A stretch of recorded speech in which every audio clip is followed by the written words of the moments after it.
गांव के बाहर पीपल के पुराने पेड़ के नीचे एक टूटा फूटा संदूक पड़ा था। कहते हैं कि यह संदूक कई सालों से वहीं था, लेकिन किसी ने कभी उसे छूने की हिम्मत नहीं की। गांव के बुजुर्ग बताते थे कि यह संदूक श्रापित है और इसे खोलने वाला कभी वापस नहीं लौटता। रवि, एक निडर युवक, इन कहानियों पर विश्वास नहीं करता था। उसे रोमांच पसंद था। उसने ठान लिया कि वह इस रहस्य को सुलझाकर रहेगा। एक दिन वह अपने दोस्तों के साथ उस संदूक तक पहुंचा।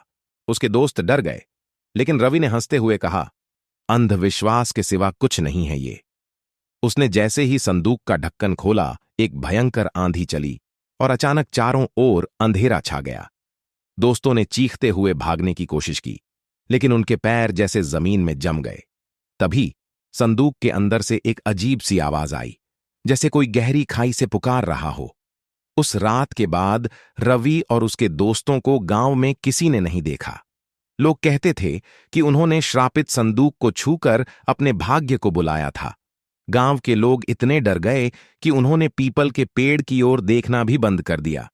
30 साल बाद एक दिन शहर से एक पुरातत्ववेत्ता डॉ समर अपने शोध के लिए गांव आया।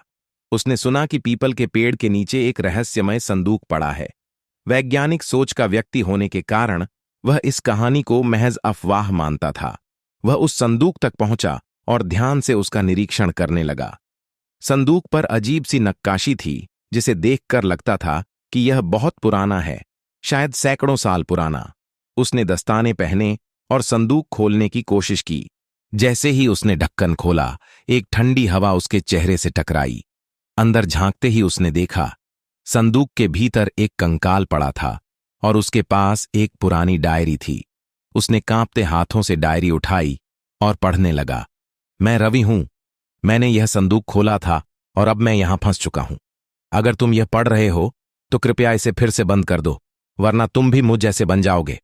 डॉक्टर समर ने घबराकर संदूक बंद किया, लेकिन अब बहुत देर हो चुकी थी।